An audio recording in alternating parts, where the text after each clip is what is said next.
Está começando o Maré Alta, o podcast da Baixada que faz análise crítica e debate os fatos e notícias que pegam pra geral.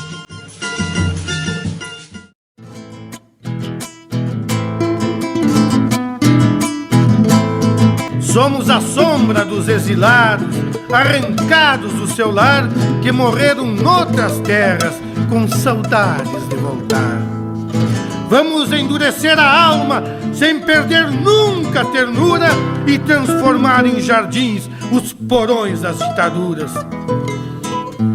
Este poema é dedicado a Roberto Cassiatore Silveira, que leu e gostou, e a Cleonce Carpes Marques, que ainda não leu, mas também gostou muito. Bom dia, boa tarde, boa noite. Aquele salve para quem está na madrugada. Está no ar mais um programa Maré Alta. Hoje é quarta-feira, dia 26 de maio, e eu sou Patrícia Camargo, sou cervejeira e produtora cultural. Estamos gravando na Baixada e já está conectado aqui, desde Itanhaém, Fernando Figueira, que é psicólogo e trabalhador da saúde na rede pública. Bom dia, Fernando. Bom dia, gente, tudo bem?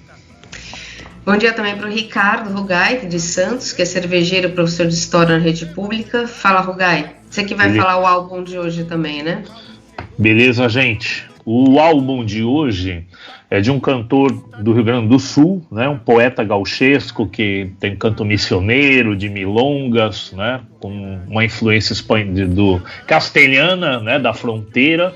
Ele é nascido na cidade de Itaqui e ele se chama João Sampaio. Né? O João Sampaio tem várias músicas de conteúdo social e de conteúdo político mesmo, né? E faz parte de uma longa tradição dessa figura do gaúcho, que é muito controversa, mas que é muito desconhecida também pelas pessoas, né? A figura do gaúcho tem origem em pessoas desapossadas de terras que viraram bandoleiros, cantadores, que levavam notícias e debates políticos de região em região, né? Não só no Rio Grande do Sul, mas na Argentina, no Uruguai e até em regiões do Paraguai, né? Então nós vamos ouvir de fundo aí o João Sampaio. Nessa semana, nós batemos a marca de 400 mil vítimas da pandemia. A média segue em 2 mil mortes diárias, né? E ao que parece isso se tornou aceitável. As manchetes de hoje são que as taxas de transmissão estão aumentando e que indica que uma terceira onda vem aí. Chamada terceira onda, né? Porque o que acontece é só uma pequena desaceleração e depois uma retomada forte, que é o que já estão dizendo que está chegando.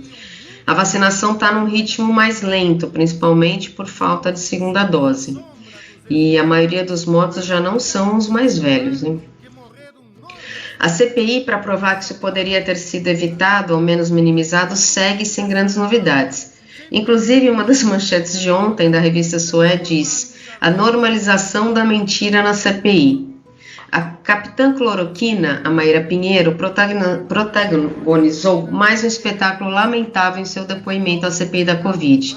Ela negou que tenha recomendado a cloroquina ou o tratamento precoce da doença, apesar das provas em abundância de que promoveu o fármaco até no colapso da saúde em Manaus, com requinte de prescrevê-lo para grávidas por meio de um aplicativo.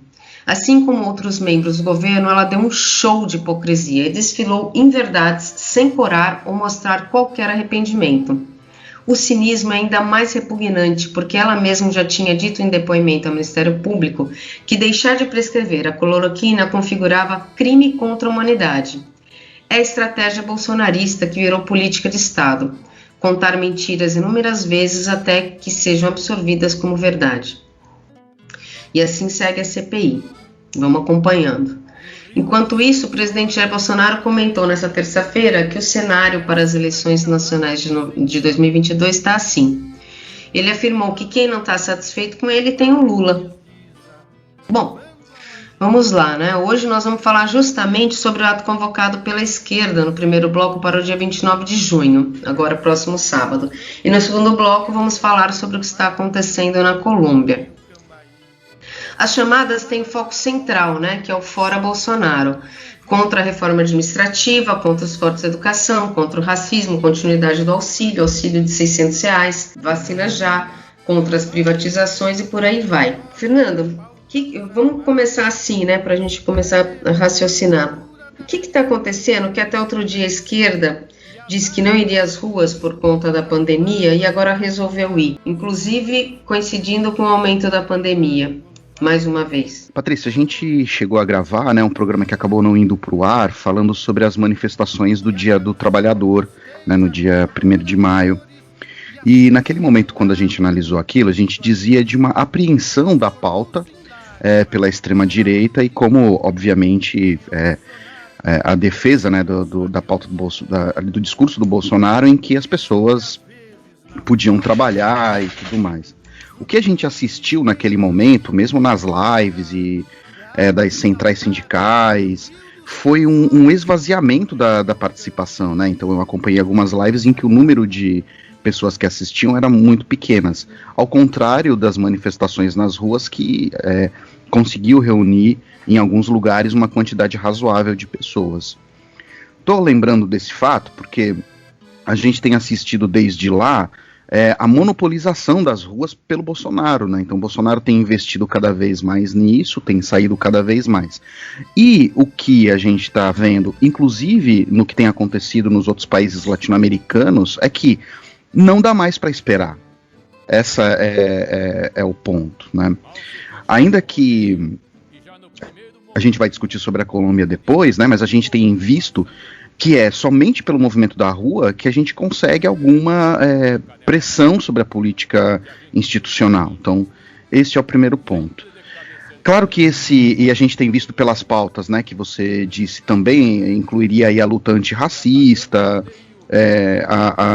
a violência policial, contra as privatizações, né, acho que tá. Então são pautas também bastante amplas, né, trazidas por diversos movimentos sociais, né, que se juntam também aos partidos e às centrais de trabalhadores. Me parece que neste momento, aliás, né, até considerando também o que você disse, né, quem não está satisfeito comigo, vote no Lula. Eu acho que essa é uma frase interessante que a gente pode depois abrir, né, no segundo momento, mas essa é uma frase interessante porque o risco das manifestações é ela se transformar como um trunfo para o governo Bolsonaro, como ele consegue fazer com muitas coisas, né? Então, ele vai polarizando essa discussão em relação ao Lula, ou colocando o Lula também como uma alternativa a ele, logicamente para se fortalecer. Acho que a questão, o problema não está em ir para a rua, ainda que se a gente pudesse, obviamente, por conta das condições sanitárias que a gente tem, a gente preferiria não ir. Mas o problema é como a gente vai e como a gente vai fazer esse diálogo com setores amplos da sociedade que corresponde, né, ou que precise corresponder a essas pautas aqui. Ricardo, que nem o Fernando comentou agora, né, as condições sanitárias da pandemia indicam que não deveríamos ir à rua. A gente está indo porque não dá mais, né, como o Fernando falou, ou a gente está indo só para reagir às manifestações pró-Bolsonaro. Vai haver uma crítica da própria esquerda, vai ter uma divisão, né, nem todo mundo vai, mas também pode ser uma boa oportunidade para a gente mostrar que tem força ainda do povo na rua.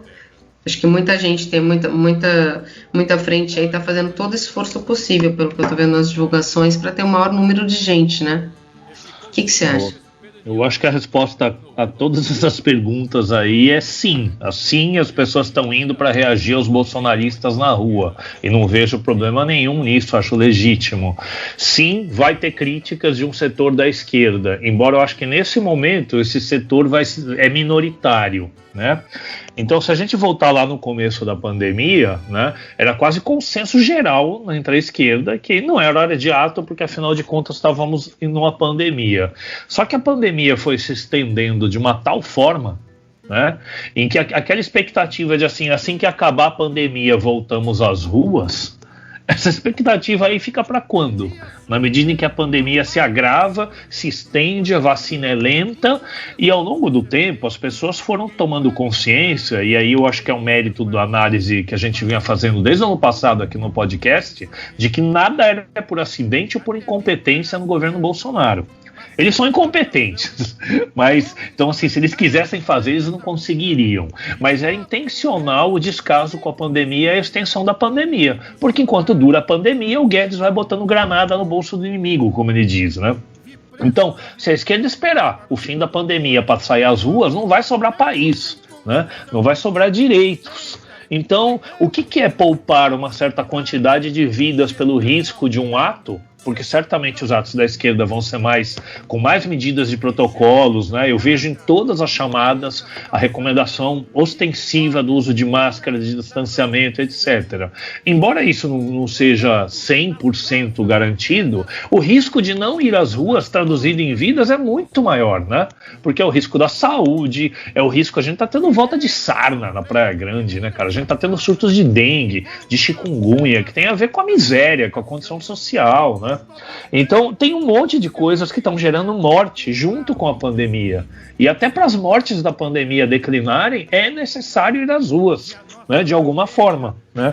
Então eu vejo com bons olhos a esquerda ter mudado de posição. Eu acho que, como o Fernando disse, o 1º de maio causou um grande mal-estar na esquerda, né? Porque é uma data da esquerda que foi apropriada pelos bolsonaristas, enquanto a esquerda fazia live com dezenas, às vezes não chegava nem centenas, nem a uma centena de pessoas nas redes sociais, né?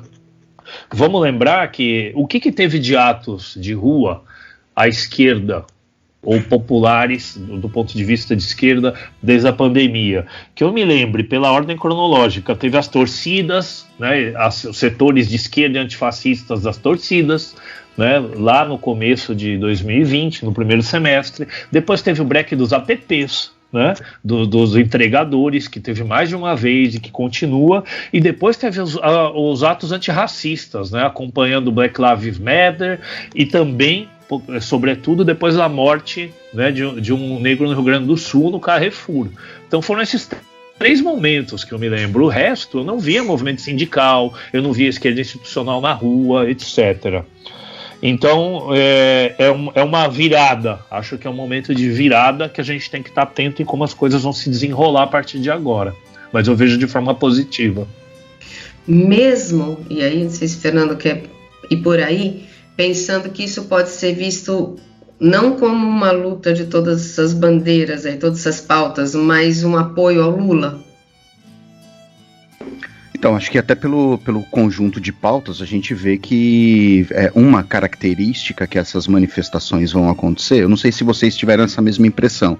Os primeiros chamados que eu recebi eram o destaque era a reforma administrativa. E me parecia que num primeiro momento a reforma era um pouco do centro disso. Penso que isso vai mostrando uma certa descentralização assim, desse chamado, né, para os atos. E entendo que com isso, esse conjunto de movimentos que vão participar, ele não é homogêneo. Então é claro que vai ter uma parte disso que vai de fato colocar o Lula como o grande concorrente ao Bolsonaro, como a única alternativa possível ao bolsonarismo. A grande questão é que isso, de um lado, fortalece eu vou chamar de identidade, entre aspas aí, de quem já adere ao lulismo, né, de quem já tem uma relação afetiva com o lulismo e tudo mais. Ao mesmo tempo que isso também fortalece o bolsonarismo enquanto uma certa identidade. Então, e por que o Bolsonaro de repente aposta nisso, né? Veja,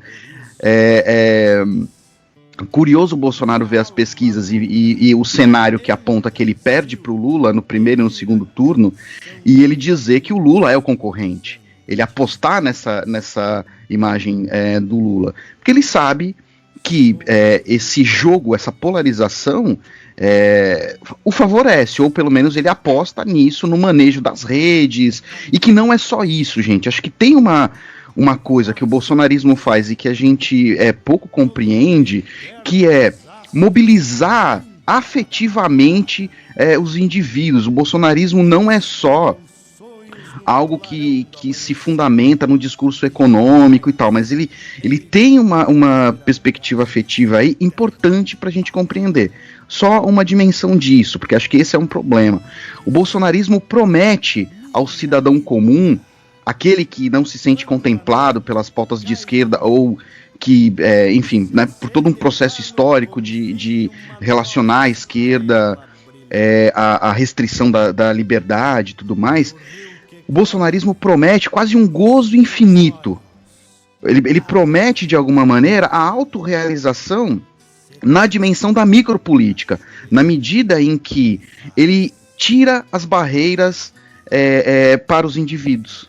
Então, acho que tem um elemento importante, quando eu digo assim, bom, a questão é como é que a gente vai para a rua, porque acho que a gente precisa olhar para isso, e a gente precisa, talvez não seja exatamente neste ato, mas a gente precisa se dar conta de toda uma dimensão que adere ao discurso bolsonarista e que é, na verdade, a grande aposta do Bolsonaro.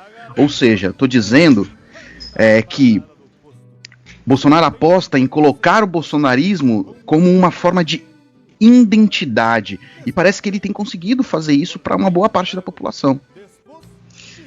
Ô, Ricardo, é como se ele apostasse aí no discurso de liberdade e a esquerda, no caso da pandemia, que defende o isolamento, faz o caminho ao contrário? Com certeza, né? Ele aposta na afirmação da liberdade individual sobre qualquer direito coletivo, e o coletivo sendo visto como uma coisa que oprime o indivíduo, etc., né? É aquele ultraliberalismo feito a partir do Estado, né? O que é mais curioso, né? E o que eu vejo que unifica todos esses atos é o Fora Bolsonaro, né?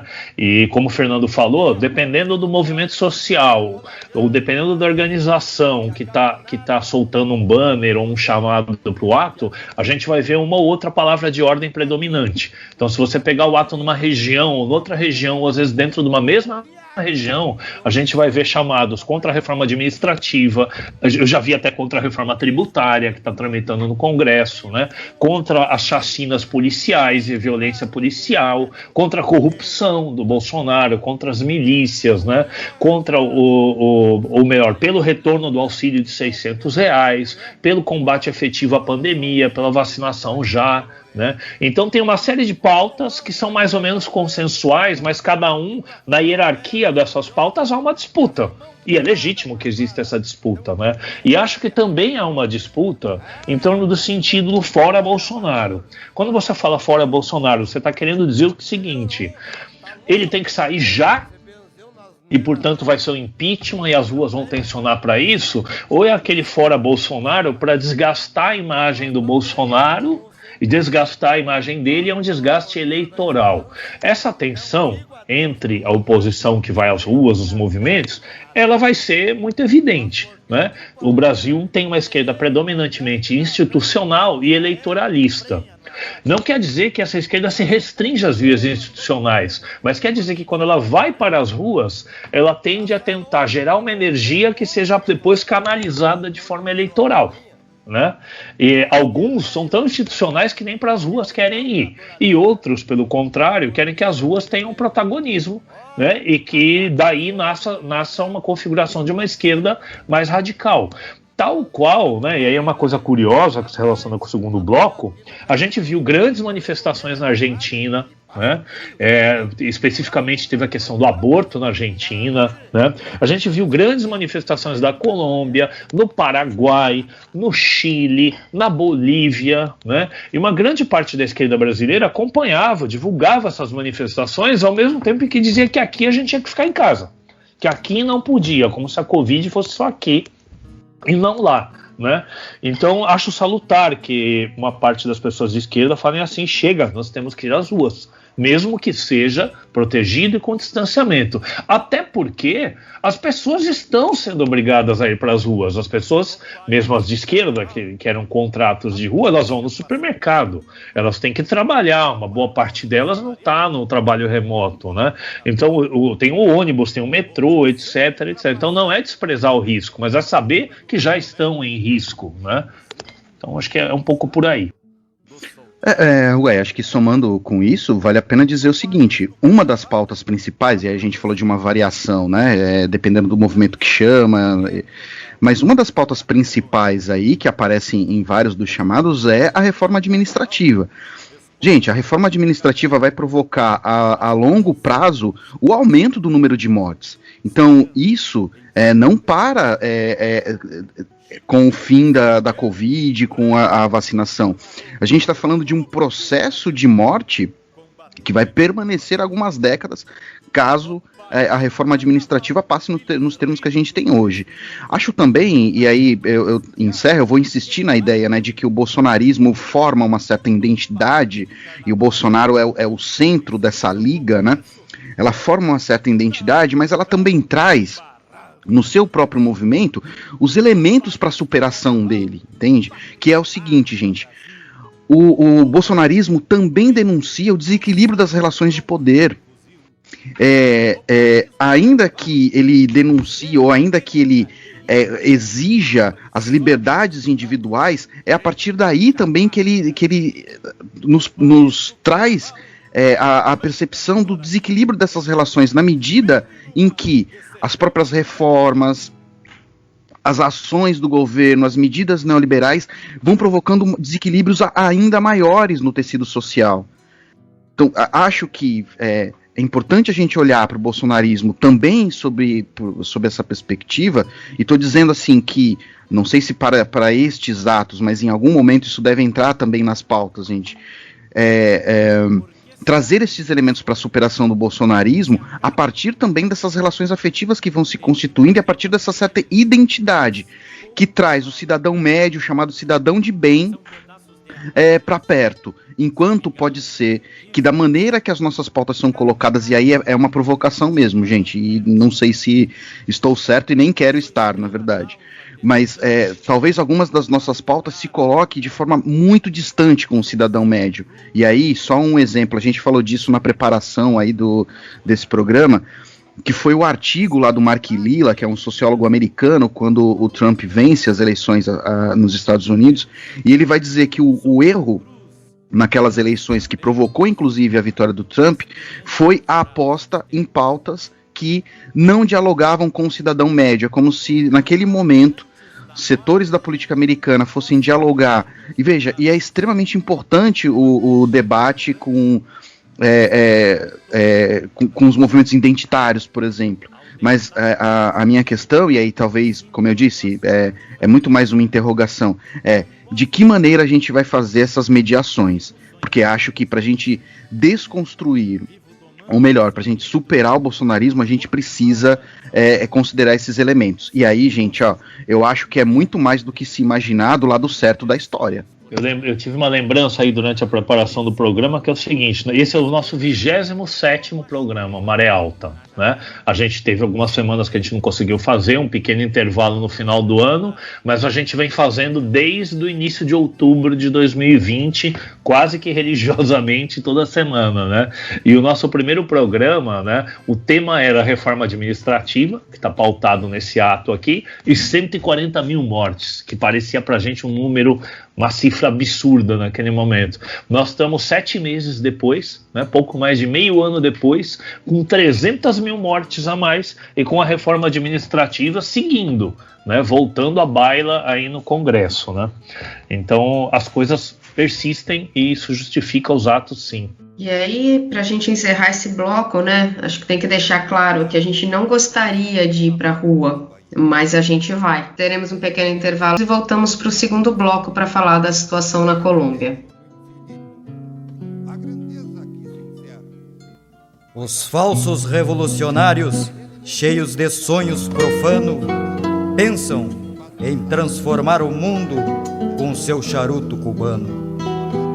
Passam as horas, passam os dias, passam os meses, passam os anos, e eles na esquina do mundo fumam um charuto cubano. Os guerrilheiros de bar, nos cortiços da cidade, fumam um charuto cubano e escarram na liberdade. Falam em Marques e Che Guevara, citam Prestes e Neruda, e fumam um charuto cubano com a mansidão de um Buda. Tecem teorias complicadas, preludiando vendavais, e incensam com charuto cubano suas masturbações mentais. E para explicar o imobilismo da sua falta de ação, fumam, pois não chegou a hora de fazer a revolução. Estamos de volta e vamos entrar aqui no assunto sobre o povo que está na rua na Colômbia, né? Os enfrentamentos lá já estão há um mês resistindo. Eu vou começar aqui pelo Rugai. Você consegue dar um início para a gente, Rugai? Por que os protestos na Colômbia continuam acontecendo, eles estão conseguindo resistir? Da onde começou isso? Bom, gente, começou dia 28 de abril, essa nova onda de protestos, onde o povo colombiano está praticamente todos os dias na rua, em várias das grandes cidades do país, com enfrentamentos violentos com a polícia, né, com 42 mortos pela última estatística que eu acompanhei. Chegaram a ter 400 desaparecidos, né, alguns foram aparecendo, provavelmente estavam na cadeia, né, ilegalmente. Né, mas ainda tem mais de 100 desaparecidos. Né? A gota d'água foi uma reforma tributária, né, e olho vivo, porque aqui no Congresso está tramitando uma reforma tributária, né, e o exemplo colombiano vai nos ajudar a lidar com essa reforma tributária, não tenho dúvida. Né?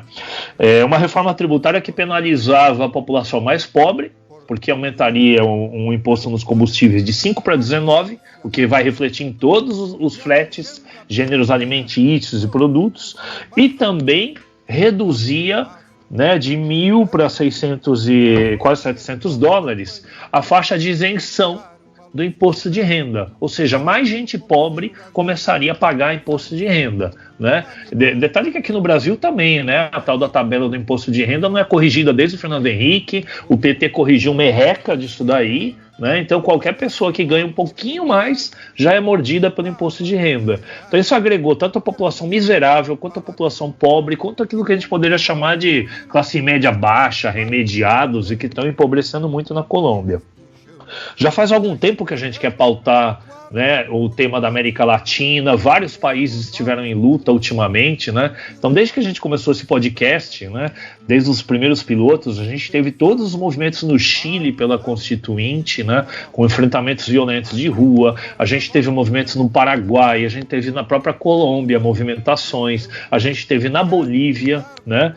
E aí, assim, para nós do Maré Alta é um certo ajuste de contas, né, porque o Brasil é muito acostumado, né, a ser virado para o Atlântico, para a Europa, e das costas à América Latina, não só em termos geográficos, quanto em termos de culturais, de pensamento, de visão, de nem se sentir latino-americano, né? Mas a gente de fato e objetivamente. E o que está acontecendo na Colômbia tem muita coisa importante para a gente olhar e que talvez antecipe algumas coisas de tendências aqui no Brasil.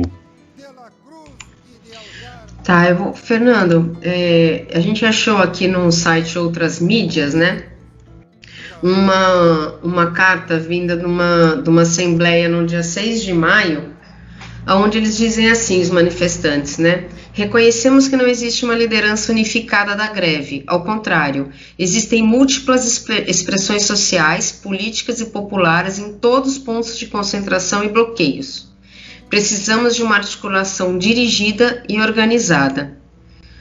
O que você acha disso, Fernando? Porque, assim, parece que, ao mesmo tempo que parece bom ser muito amplo, né, não ter só alguém chamando eles para a rua, parece que eles ainda eles querem se organizar mais. Né? Como que você acha que está lá isso? Seguinte, Patrícia, primeiro que eles têm lá uma central, que faz os chamados para os movimentos de greve. Então não é que eles não estejam, me parece que organizados, acho que tem inclusive de abrir negociação com o governo federal, né? Então esse é o primeiro ponto. Segundo é que de fato a gente tem uma amplitude de atores sociais participando das manifestações que talvez há um tempo atrás a gente não conseguisse visualizar. Não que esses atores não estivessem lá, mas talvez a gente não conseguisse visualizar na dimensão que a gente consegue agora, né? Então, acho que tem uma amplitude e não necessariamente uma desorganização. E acho que esse apontamento, pelo menos numa leitura primeira, me parece algo para se permanecer atento. Porque, como eu disse, não parece um movimento exatamente desorganizado. E acho que essa amplitude que eu disse, ela corresponde também à amplitude das pautas que os movimentos na Colômbia têm levantado. Então, não é só a reforma tributária, né? Aliás, eu não sei se vocês viram, mas o nome que se deu para a reforma tributária, então, que aumentava a taxação, né, sobre principalmente que afetaria os pobres e deixaria os mais ricos livres disso, se chama Lei de Solidariedade Sustentável. É um nome bonito, né, para uma coisa que afeta de forma nociva a maior parte da população.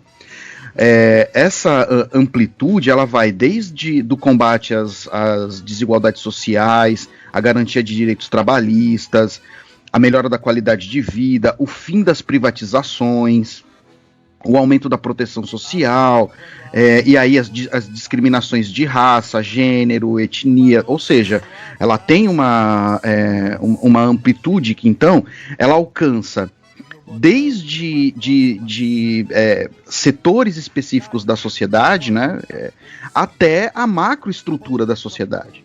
Então, acho que isso é importante. E isso mostra um pouco também, porque acho que o Rugai falou um pouco da questão da história. Rugai, não sei se tu pode trazer mais isso depois, mas eu acho que tem uma coisa assim, a Colômbia vive desde os anos 90 uma aderência ao neoliberalismo no mesmo modelo que acontecia no Chile nos anos 80. O que a gente vê dos anos 2000 para cá é que cada vez fica mais evidente para uma população que antes colocava sobre as Farc as mazelas, né, do Estado, as mazelas das condições sociais, e que neste momento consegue perceber de forma mais evidente que se trata de uma forma de gestão do Estado. Então acho que esse também é um ponto interessante. Parece, deixa eu só, Ricardo, ver o protagonismo lá tem sido dos jovens, né?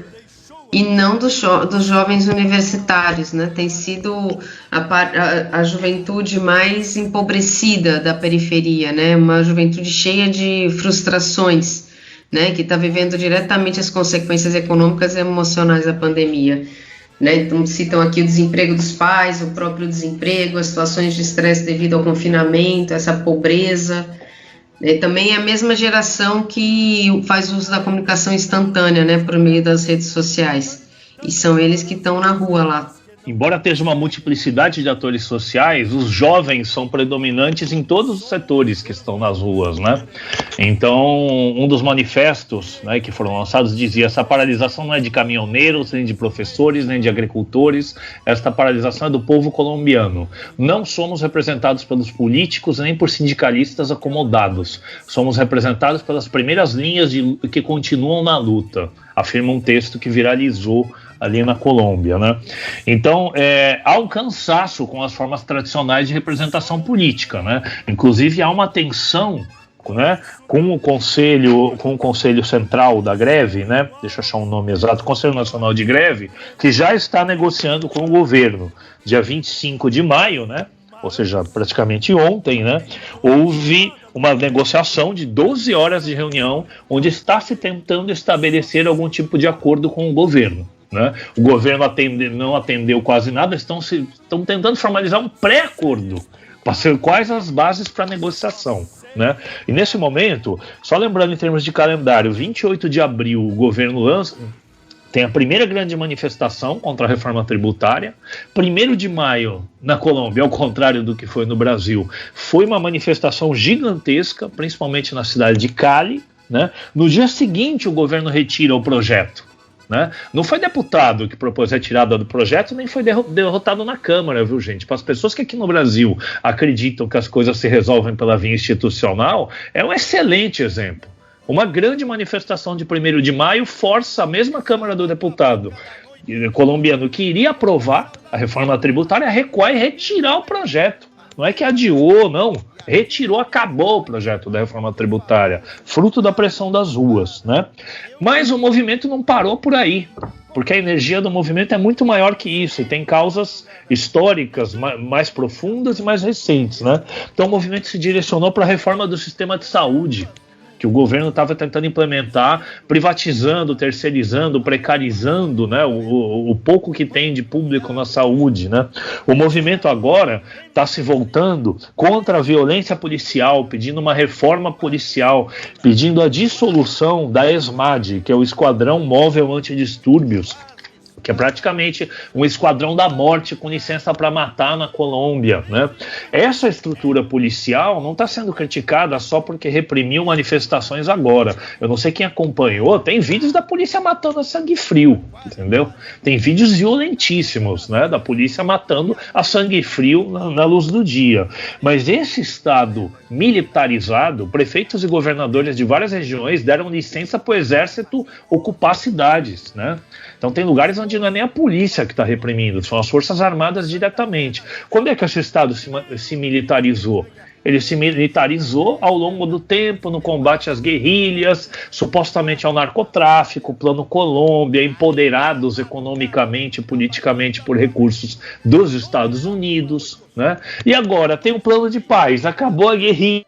E esse Estado continua agindo da mesma forma, né? Então isso, como o Fernando falou, traz um questionamento da população. Não estão aplicando os termos do plano de paz estabelecido, não estão dando proteções a testemunhas, a lideranças políticas, tem uma onda de assassinatos no campo e de lideranças provenientes dessas guerrilhas, então está ficando muito evidente para a população que quem não cumpre o acordo é o Estado colombiano, e não a esquerda, não as guerrilhas, né? Então uma das grandes demandas começou com a reforma tributária, depois foi para a saúde, agora é uma reforma, uma desmilitarização da polícia e do Estado e uma revisão completa do modelo econômico neoliberal, né? Vamos lembrar, para finalizar aqui, não me estender mais, que o setor mais dinâmico da economia colombiana é um setor latifundiário, e boa parte desse setor latifundiário é narco, né? Então, para muita gente, chamam de uma ditadura narco-paramilitar o governo colombiano. Ivan Duque tem ligações estreitas com muitos desses traficantes latifundiários. Rugai, só retomar uma coisa, né? Tu falou do nosso fetiche pela Europa e pelos Estados Unidos, né? Isso faz com que a gente pareça um tanto apartado, né, das coisas que acontecem na América Latina. Vale também dizer, assim, o quanto é precária, né, as informações sobre as manifestações na Colômbia nos veículos de grande mídia, né? Você não encontra, é muito difícil encontrar. E aí, eu acho que só alguns dados, gente, para ir compondo, né, a dimensão disso tudo. Olha só, a Colômbia é o terceiro país que mais morreu gente por Covid. Além disso, né, sobretudo acentuado, né, desde o início da pandemia, a gente tem 57% da população colombiana que vive entre a linha da miséria e a pobreza, 57%. Os setores médios da sociedade colombiana tem uma faixa salarial de menos de um salário mínimo. Ou seja, o cara recebe menos de um salário mínimo, cara, e é considerado como classe média na Colômbia. Isso mostra o aspecto de desigualdade e miséria que o país está condicionado. O que eu acho é que os setores amplos da população começam de fato a reconhecer que existe uma forma de racionalidade, existe uma forma de governar que leva para isso, né? Que levou, assim como levou o Chile para isso, né? Assim como está nos levando. Quando a gente fala de neoliberalismo, e isso parece uma coisa meio abstrata, e a gente precisa começar também a dar nome às coisas, né? Reforma tributária, reforma trabalhista, reforma administrativa, nos moldes que a gente está vendo aqui, a precarização do trabalho, o desmonte de políticas sociais, tudo isso faz parte desta racionalidade, tudo isso são estratégias, né? Aliás, tudo é a efetivação do que é o neoliberalismo. Acho que a população na Colômbia começa a ver isso e começa a enxergar uma coisa que talvez a gente ainda não tenha sacado, né, com tanta veemência, talvez, que ou sai pra rua, ou combate essas políticas deste jeito, ou combate a violência do Estado, ou morre. Porque é isso que vai provocar, é isso que tem provocado 450 mil mortos por conta da Covid, tem relação também com a política econômica, tem relação também com a racionalidade que gera a nossa sociedade. Uma última coisa, talvez, a população começa a perceber que o interesse do Estado não coincide exatamente com o interesse da maior parte da classe trabalhadora. E acho que isso é uma coisa que a gente ainda não entendeu. A gente ainda não entendeu e a gente aposta, afinal de contas, em um salvador da pátria. Como se um salvador da pátria pudesse fazer uma gestão no Estado e isso, então, provocasse um conjunto de reformas que nos levasse de forma sólida a uma sociedade mais igualitária. A gente assistiu isso, a gente assiste que desde 2016 isso não se torna viável, pelo menos não desta maneira que a gente está vendo até agora. Então, existem outras possibilidades políticas e talvez, que possibilidades são essas, é sempre a questão que nos atravessa. O Fernando acabou de dizer, né? A gente já está fazendo uma comparação aqui com o Brasil que é inevitável para a gente, para quem está ouvindo, que a gente tem que ir para a rua, né? Então, ficar em casa significa morrer, ir para a rua, então, talvez significa ter alguma esperança. Mas a repressão pode vir, né? Pode vir de um jeito, agora no começo talvez de um jeito mais sutil, mas se o governo se sentir ameaçado, pode vir para cima mesmo, como está acontecendo na Colômbia. E eu não sei se a gente tem uma revolta suficiente para aguentar uma repressão violenta mesmo nas ruas, né? O brasileiro conseguiria isso, será?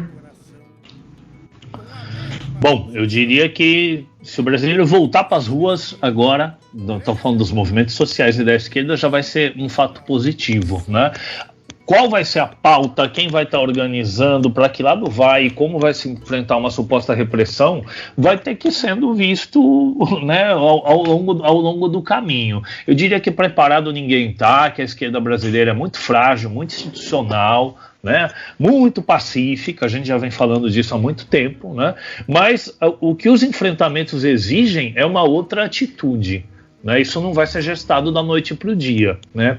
E aí, voltando ao tema da Colômbia, né, é importante marcar que em 21 de novembro de 2019 teve um paro, uma greve, né, uma greve nacional de um dia, que foi contra um projeto de reforma trabalhista que estava sendo colocado pelo governo colombiano. Um dos pontos principais dessa reforma trabalhista era um salário mínimo, né, de 75% do valor vigente na Colômbia para os jovens até 25 anos. Ou seja, uma cacetada de gente no conjunto da classe trabalhadora. Né? E esses jovens foram para a rua e se engajaram junto com o movimento sindical lá.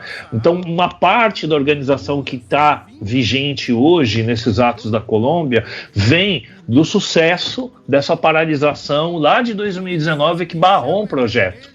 Né, e que construiu uma forma organizativa, que trouxe a participação da juventude colombiana. Né? Então isso está muito na memória deles. Eles iam ganhar 75% e ganhos talvez só por produtividade a partir daí. Né? Então isso é legal lembrar, e reforçando aqui que o Fernando colocou, né, eu dei uma varrida um pouquinho antes da gente gravar hoje, né, nos grandes sites aí de mídia, e eu sempre gosto de pegar o G1, que é da Globo, né? Cara, você olha lá, G1, nada na capa. Você vai lá, Editoria Mundo, varre Editoria Mundo, não tem nada sobre Colômbia, né? E as coisas estão rolando.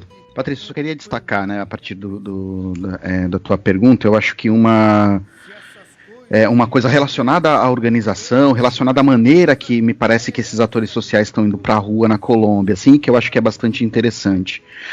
Quando o Rugai relevou também a ideia, né, o manifesto que viralizou e que eles dizem, olha, existe um setor acomodado do sindicalismo, das forças de esquerda que não nos representa, eu acho que isso é uma mudança interessante, assim, acho que isso é uma perspectiva interessante, assim, ou seja, eles estão dizendo que essa percepção, ou pelo menos essa movimentação, ela não se sustenta a partir de uma certa tradição acomodada, posta, definida, né, mas que a busca por uma outra maneira de provocar esses movimentos. Acho que a primeira coisa é isso.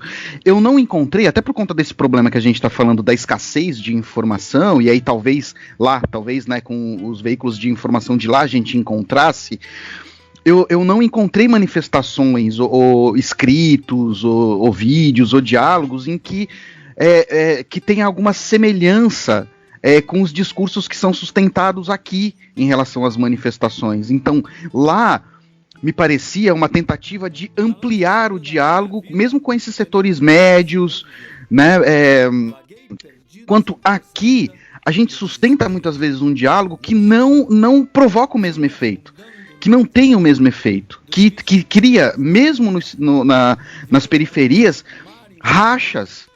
E acho que isso é uma questão, assim. Então, olha só, se a gente tem um discurso que chama para o ato, que provoca a racha, do outro lado a gente tem o bolsonarismo, que se apoia nas igrejas evangélicas, que tem um conjunto de coisas que vão contribuindo para a formação de uma certa identidade, o bolsonarista se vê quase como um fiel torcedor, assim, de um time, né? Ele defende aquilo de uma maneira que a gente, às vezes, chega a pensar de uma certa irracionalidade, né?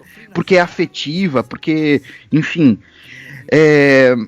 Estou dizendo que esses setores, o Bolsonaro e os bolsonaristas conseguem uma certa unificação que, às vezes, o discurso progressista não consegue. De novo, eu vou remeter lá ao primeiro bloco, e vou remeter de novo ao texto do Mark Lilla, e de novo à avaliação que surgia a partir da vitória do Trump lá, e também a partir da vitória do Bolsonaro aqui.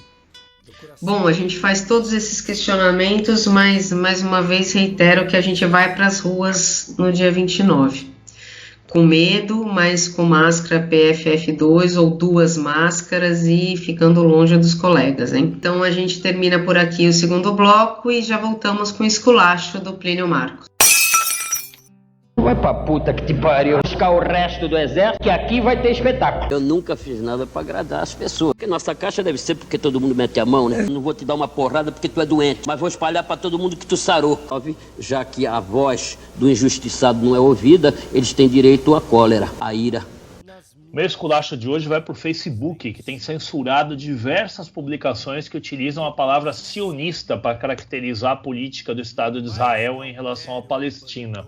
O Estado que promove uma limpeza étnica e que trata praticamente a população palestina como os nazistas trataram vários agrupamentos, inclusive os judeus, né? Então as barbaridades que estão lá acontecendo estão levando uma grande passada de pano do Facebook e uma censura política óbvia e declarada ao eliminar postagens desse tipo. Falamos aqui do bolsonarismo, da identidade bolsonarista, e tem mais um decreto que vem por aí do governo Bolsonaro.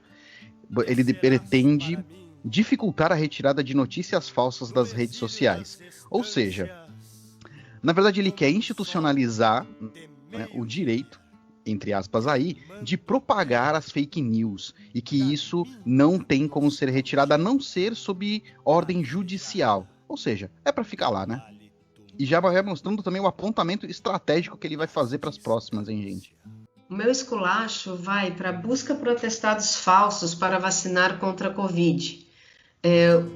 Municípios passaram a vacinar indivíduos com comorbidades, mas profissionais da saúde relatam procura por receitas mesmo entre pessoas saudáveis. Ou seja, é o fura-fila, gente. Isso é fraude, né? Então, o individualismo é o mal da humanidade mesmo. Que nojo. Bom, eu acho que no dia 29 vamos nos cuidar, mas vamos para a rua. Eu acho que nós chegamos no limite. Máscara, sem se aproximar, mas vamos estar lá. A gente apoia. Obrigado a quem esteve conosco até agora. Até a semana que vem.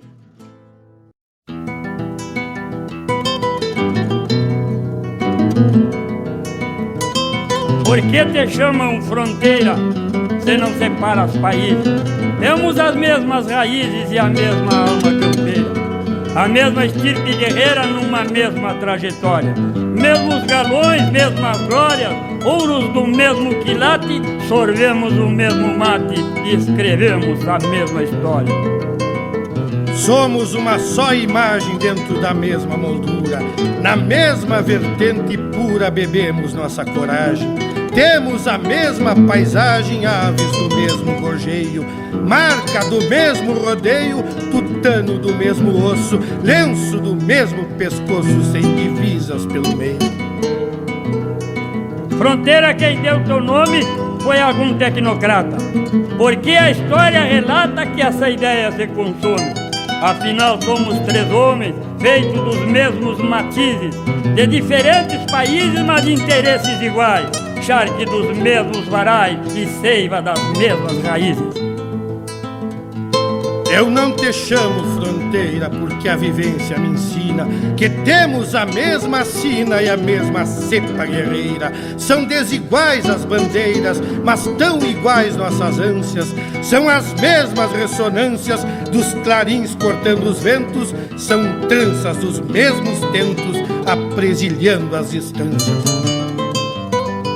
São três raças altaneiras sob o mesmo céu pampiano.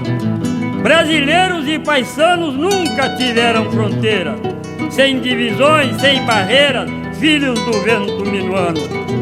E até parecido hablamos, pois por pura comunhão temos a mesma tradição, somos três pagos hermanos.